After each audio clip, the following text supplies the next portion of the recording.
नमस्कार दोस्तों, welcome back to our channel. Friends, मैं आप सबका अपने चैनल स्टॉक्स फॉर लाइफ पे बहुत स्वागत करता हूं। Welcome to STFL family. DFL members, बात की जाए डिक्सन टेक्नोलॉजीज में, आज के दिन हमें एक अच्छी खासी तेज़ी देखने को मिली। चलिए गाइस, निफ्टी भी तेज़ था, सेंसेक्स भी तेज़ था, तो इसमें डिक्सन चल गया। लेकिन इसी के बीच में हमें देखना है कि इनके मैनेजमेंट की तरफ से क्या कमेंट्री आ रही। मैंने आपको हमेशा एक बात पे फोकस करवाया है कि इनके जो CMD हैं, CFO है, वो क्या कहते हैं। बिकॉज कोई भी कंपनी का मैनेजमेंट जब बताता है कि किस टका से, किस रेट से उनके CAGR ग्रोथ हो सकते हैं, तो गैस आपको उस चीज़ को सीरियसली ज़रूर लेना चाहिए। 2020 तक डिक्सन जैसी कंपनी पे उतनी तेज़ी नहीं थी, लेकिन 2020 के बाद जैसे ही PLI स्कीम का अनाउंसमेंट हुआ, तो जी हाँ दोस्तों, इन सब कंपनी को गवर्नमेंट का भी सपोर्ट हमें देखने को मिला। इसके पहले मैंने आपसे एक आर्टिकल भी शेयर किया था, बताया था कि India second largest manufacturing hub देखने को मिल रही है। और ये कहाँ से मिला?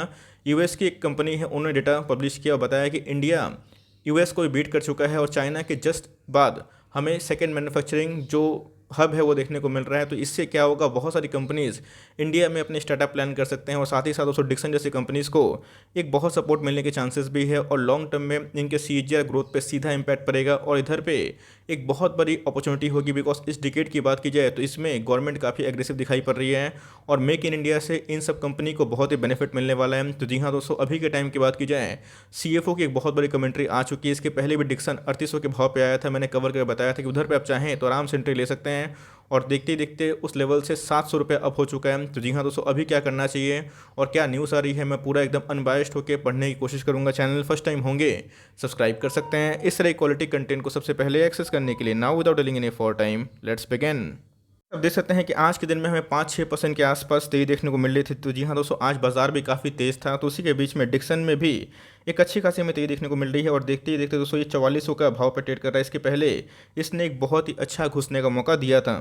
सब देख सकते हैं कि इधर पे एक डिप आया था। मैंने कंटिन्यूसली बेसिस पे आपको बताया है कि डिक्सन जैसी कंपनी पे आपको फेथ होना चाहिए। बिकॉज डिक्सन में काफ़ी ग्रोथ होने वाले हैं। एक तो इनके बहुत ज़्यादा हमें स्कीम्स देखने को मिल रहे हैं और उसके बाद कंपनी की बात की जाए तो बहुत जगह पे MOU साइन कर रहे हैं, मेमोरेंडम ऑफ अंडरस्टैंडिंग, जिससे इनको बहुत ज़्यादा विदेश में भी कारोबार मिलने की संभावना दिखाई पड़ रही है। और आप देख सकते हैं इसके इधर पे एक डिप मिला था और मैंने आपको बताया था कि ऐसे डिप का आपको फ़ायदा उठाना है और लॉन्ग टर्म इन्वेस्टर बनिए और लॉन्ग टर्म में जितना आप धीरे धीरे एक्मुलेट कर पाएँ उतना करिए। अभी की बात की जाए तो जी हाँ, उस लेवल से काफ़ी तेज़ हमें देखने को मिल रहा है और आप देख सकते हैं कि पूरे साल भर में इसने 60% पैसे कमा के दिए हैं। डिक्सन की बात की जाए तो हमें आराम से इस बात को समझने की आवश्यकता है कि 2019 और 2020 इनके लिए फ्लैट ईयर देखने को मिल रहा था। लेकिन जैसे कि जब कोई कंपनी आइडेंटिफाई होती है, रिकग्नाइज होती है, उसमें ग्रोथ समझ में आता है। और मैंने क्या बताया कि जैसे जैसे चाइना से जो सेंटिमेंट है वो चेंज होता हुआ देखने को मिल रहा है। आपने देखा होगा कि आए दिन ऐसे बहुत सारी कंपनीज़ हैं जो अपने प्लांट्स को चाइना से बंद कर रही है और उनको एक अट्रैक्टिव प्लेस चाहिए जहाँ पे वो अपने प्लांट को रिज्यूम कर पाएँ, सेटअप कर पाएँ और इससे क्या होता है, उनको फ़ायदा मिलता है। और इंडिया की बात की जाए तो ये बहुत ही एग्रेसिवली काम कर रहे हैं कि जितनी विदेशी कंपनी है वो इंडिया में आके अपने प्लांट्स को बढ़ाएं और PLI स्कीम का बेनिफिट ले। इससे क्या होगा कि इंडिया में जो रोज़गार की कमी है वो धीरे धीरे कम होते हुए देखने को मिलेगी। और जैसे ही ये PLI स्कीम सक्सेसफुल होता है, जो कि होते हुए देखने को मिल रहा है, बिकॉज तभी India second largest manufacturing hub बना है। तो जी हाँ दोस्तों, इससे क्या होगा, बहुत ज़्यादा मेजर शिफ्ट आएगा और इंडिया क्या कर रही है, सिर्फ बाहर से कंपनी को बुला नहीं रही है, बल्कि जो इंडिया में कंपनी ऑलरेडी इन सब काम पे फोकस कर रही है, इन सब मैन्युफैक्चरिंग जो डिज़ाइन स्किल पे काम कर रही है, उन सब को भी बढ़ावा मिला जाए। तो जी हाँ दोस्तों, 2019 के साल की बात की जाए और PLI स्कीम के अनाउंसमेंट के बाद इन सब इंडस्ट्री में एक मेजर शिफ्ट देखने को मिल रहा है और इसी की वजह से इनके CFO ने एक बहुत बड़ा बयान दे दिया है। अब देख सकते हैं कि डिक्सन की जो CFO है मिस्टर सौरभ गुप्ता जी, इसके पहले भी मैंने बताया था कि यस, अगर आपको पता है कि आप मुझे अगर सीरियसली फॉलो करते, रेगुलरली फॉलो करते हैं, तो पूरे वर्ल्ड वाइड में क्या प्रॉब्लम चल रहा है सेमीकंडक्टर का। लेकिन दोस्तों वो अनप्रेसिडेंटेड है, इसमें किसी का प्रॉब्लम, मतलब किसी का सोल्यूशन देखने को नहीं मिल रहा है। मार्केट में अगर सेमीकंडक्टर का प्रॉब्लम चलेगा तो जी हाँ दोस्तों, इन सब स्टॉक्स में उसका थोड़ा प्रॉब्लम हो सकता है। लेकिन यस, जो बड़ी बड़ी कंपनीज़ हैं वो इसको आराम से टैकल कर लेंगे और धीरे धीरे जैसे ही प्रॉब्लम सॉल्व होगी वैसे वैसे हमें सब चीज़ नॉर्मल होते हुए देखने को मिलेंगे। एक दूसरा प्रॉब्लम था मार्जिन कंसर्न। तो जी हाँ दोस्तों, इनके जो मार्जिन थे वो 2.5% के आसपास थे, लेकिन सौरभ गुप्ता जी ने बताया भी था ये 2.5% 4% के आसपास हो सकता है। सबसे बड़ा जो फैक्टर था मार्जिन कंसर्न का वो ये था कि Q1 के नंबर्स में इन्होंने कोई भी कॉस्ट को कम नहीं किया था, जिसकी वजह से इनके मार्जिन कम हुए थे। लेकिन जैसे जैसे मार्जिन ठीक होंगे वैसे वैसे इनकी प्रॉफिटेबिलिटी ठीक होगी। ऑल्दो रेवेन्यू हमें ठीक ठाक देखने को मिल रहे थे, बट फिर भी कोविड का सेकेंड वेव अपने आप में ही थोड़ा सा इनके लिए खराब था। लेकिन अभी की बात की जाए तो आप देख सकते हैं कि Dixon technologies revenue is likely to grow by 80 to मतलब 90% आप देख सकते हैं कि इन FY22, तो आप देख सकते हैं कि दोस्तों FY22 बहुत दूर नहीं है। और इसमें अगर डिक्सन जैसी कंपनी जब उनके मैनेजमेंट बोलते हैं कि इतनी तेज़ी से अपने वो रेवेन्यू को बढ़ा सकते हैं, तो सोचिएगा इसकी स्टॉक का प्राइस कितना भाग सकता है। 20 से 25% का जो ऑर्गेनिक ग्रोथ होता है वो बहुत ही टॉप नॉच होता है। और आपको ऐसी कंपनी कंटिन्यूसली 10 साल तक बनाते हुए देखने को मिल जाए, मतलब जो कंपनी अपने रेवेन्यू को 20 से 25-30% अगर बढ़ाते हुए देखने को मिल जाए, तो जी हाँ दोस्तों, उस कंपनी में हमें अच्छी खासी वेल्थ क्रिएशन देखने को मिलती है एक डिकेड में। लेकिन जो कंपनी इतना तेज़ी से रेवेन्यू को बढ़ाने की चांसेस रखती है, तो भाई उसमें और भी तेज़ी आने की उम्मीद है। इतना बड़ा जो आंकड़ा है, बिकॉज ये सुनने में आसान लगता है कि 85% से 90% तक ये अपने रेवेन्यू को FY22 बढ़ा लेंगे, लेकिन ये देखना बनता है कि इतना जो बड़ा दावा है वो क्यों देखने को मिल रहा है। तो जी हाँ दोस्तों, मैंने आपको हमेशा बताया है कि PLI स्कीम का बेनिफिट समझिए।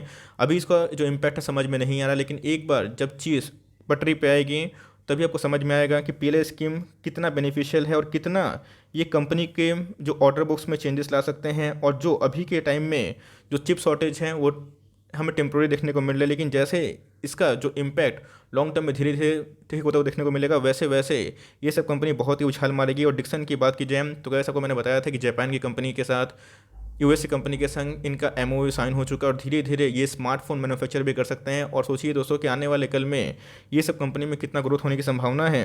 आप देख सकते हैं कि इधर पे जो MOU साइन हुआ है बहुत सारे लार्जेस्ट ब्रांड के संग, इनका जो उसका ऑपरेशन है ये Q4 तक स्टार्ट हो सकता है। तो जी हाँ दोस्तों, डिक्सन की बात की जाए तो अगर आपका विजन बहुत ही लंबा है, आने वाले कुछ दशक तक, कुछ साल तक, 3-5 साल 10 साल अगर आप होल्ड कर सकते हैं, तो ये सब कंपनी में एक बहुत बड़ा बेनिफिट मिलने के चांसेस है। डिक्सन जैसी कंपनी मार्केट में अभी तक, इंडियन मार्केट की बात की जाए तो मोनोपोली क्रिएट करी, और जैसे जैसे इनके स्कीम्स बढ़ेंगे वैसे वैसे इनके बेनिफिट मिलेंगे। इसके पहले भी इनके CMD की बात की जाए, MD की बात की जाए, CEO की बात की जाए और CFO की बात की जाए, सबने गाइस उन्होंने कंटिन्यूसली बेसिस पे अपनी टिप्पणी दी थी। फ्रेंड्स, मैंने आपको न्यूज़ बताया कि कैसे कोई भी कंपनी का जब CFO या फिर CEO कोई बड़ा बयान देता है तो उसको हम लोग को लाइटली नहीं पकड़ना चाहिए। देखना बनता है कि इतना बड़ा जो आंकड़ा है अगर वो अचीव हो जाता है, तो जी हाँ दोस्तों, डिक्सन या फिर कोई भी शेयर प्राइस में हमें अच्छी खासी तेज़ी देखने को मिल सकती है। आज के भाव की बात की जाए तो आप देख सकते हैं कि हमें ठीक ठाक देखने को मिल रहा है, लेकिन कारोबारी कंडीशन की बात की जाए तो 30% के आसपास आज के दिन में हमें अकोमोडेशन देखने को मिल रहा है, जहाँ पे अगर आप देखें तो 10 लाख शेयर ट्रेड हुए, उसके अगेंस्ट में 3,24,000 शेयर्स को डीमेट में ले जाए गए हैं। तो मार्केट कैप की बात की जाए 24,000 करोड़ के आसपास की मार्केट कैप है। यहाँ पे डेटा अभी तक अपडेट नहीं हुआ है, तो जी हाँ ये चेंजेस जरूर देखने को मिलेगा। पी की बात की जाए 145 के आसपास है। तो जी हाँ दोस्तों, अगर आप प्राइस टू अर्निंग देख के निवेश करेंगे तो शायद आप बहुत सारी कंपनीज में मौका खोते हैं, बिकॉज प्राइस टू अर्निंग ये नहीं बतलाता है कि कंपनी के अंदर ग्रोथ क्या रहता है। बिकॉज कभी कभी प्राइस टू अर्निंग बहुत सारी कंपनीज का हाई होता है, लेकिन हमें देखना बनता है कि कंपनी किस रफ्तार से अपने आप ग्रोथ डिमोस्ट्रेट कर रही है। कंपनी का अगर आप ROC देखें, ROE देखें तो बहुत ही शानदार है, 30% के ऊपर इनकी रिटर्न ऑन कैपिटल एम्प्लॉयड है। ROE की बात की जाए, रिटर्न ऑन इक्विटी, वो बहुत ही शानदार है, 25% के आसपास दिखाई पड़ जाती है। कंपनी के सेल्स की बात की जाए तो आप देख सकते हैं कि 18 में, 19 में और 20 में हमें उतना तेज़ी से बढ़ता हुआ दिखाई नहीं पड़ रहा था, लेकिन 2021 की बात की जाए तो PLI स्कीम से इनके सेल्स में बहुत ही इंपैक्ट पड़ा। और दोस्तों, PLI स्कीम से अगर बेनिफिट होता है तो इनके आने वाले कल में सेल्स और भी इंप्रूव हो सकते हैं, और धीरे धीरे इनका जो इम्पैक्ट है शेयर प्राइस में ज़रूर देखने को मिलेगा। कंपनी के अगर प्रॉफिट देखें तो जी हाँ, हमें वो भी बढ़ते हुए दिखाई पड़ रहे हैं। जो पहले कंपनी 5 साल पहले 44 करोड़ के आसपास का प्रॉफिट कमाती थी, अभी की बात की जाए तो 152 करोड़ हो चुके हैं। इसी के बारे में डिस्कस करता हूँ दोस्तों कि हमेशा याद रखिएगा, जो कंपनी कंटिन्यूसली अपने कंपाउंडेड सेल्स ग्रोथ को बढ़ाते रहें, जो कंपनी कम से कम 25-30% CAGR निकाल दे, मोनोपोली का टैग हो, तो उसमें कम से कम 10 साल का सवारी करिए, वो सब कंपनी एक मेगा वेल्थ क्रिएट कर सकती है। तो जी हाँ, अगर आप इनके सेल्स देखें तो पिछले 10 सालों में जो था अभी बढ़ते हुए दिखाई पड़ रहा है। प्रॉफिट की बात की जाए तो उसमें डिक्लाइन है बिकॉज ऑफ द मार्जिन, लेकिन जैसे ही मार्जिन ओके होंगे, इनके ऑर्डर बुक्स और बढ़ेंगे, वैसे वैसे चीज़ें रिकवरी होते हुए देखने को मिल सकती है। स्टॉक के प्राइस की बात की जाए, आप देख सकते हैं कि इसके पहले ये स्टॉक स्प्लिट भी दिया था, वरना इस स्टॉक का प्राइस 20,000 के भी ऊपर देखने को मिलता है। स्टॉक का अगर आप ROE देखें तो बहुत ही कंसिस्टेंट है और 20% के ऊपर हमें दिखाई पड़ता है हर साल, जो कि अपने आप में ही काबिल तारीफ है। रिजर्व के बारे में डिस्कस कर लेते हैं। तो जी हाँ, अगर आप देखें तो कंपनी के पास 691 करोड़ के आसपास रिजर्व है। तो जी हाँ, थोड़े कम देखने को मिलते हैं as per the market cap, लेकिन कंपनी धीरे धीरे इसको इंप्रूव कर रही है। कंपनी के बोरोइंग्स की बात की जाए तो 131 करोड़ के आसपास इनके बोरोइंग्स देखने को मिल जाते हैं। होल्डिंग पैटर्न की बात की जाए तो जी हाँ, 35% के आसपास हमें दिखाई पड़ते हैं, जो कि अपने आप में ठीक ठाक देखने को मिलते हैं। बात की जाए FIAs की और DIS की, उनका भी एक हेल्दी स्टेक दिखाई पड़ता है, लेकिन इधर पे ध्यान रखिएगा, पब्लिक का भी स्टेक प्रॉपर्ली टाइम बढ़ रहा है, जो अपने आप में एक थोड़ा सा कंसर्न का मैटर है। लेकिन अगर आप लंबा सोचेंगे तो जी हाँ, ऐसा कोई बड़ा कंसर्न नहीं है, बिकॉज इसमें FIAs, DIS और प्रोमोटर ने भी अच्छे खासे माल ले रखे हैं।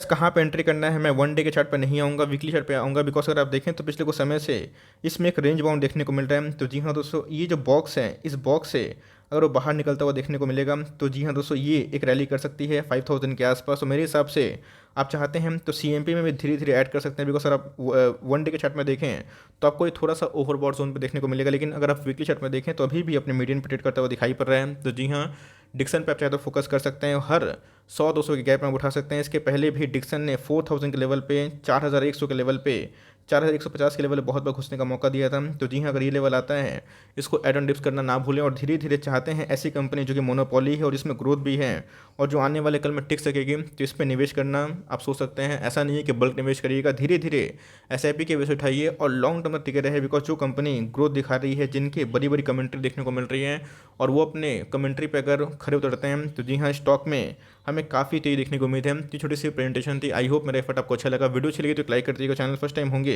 तो याद से सब्सक्राइब करना भूलिएगा। फर्दर कोई डाउट है उसको ड्रॉप कर सकते हैं, और कुछ रिव्यू चाहिए उसका नाम ड्रॉप करना भूलिएगा। I would love to make a video on your demand. Guys, मिलते हैं जल्दी ही, तब तक के लिए bye. Thanks for listening friends, God bless you all.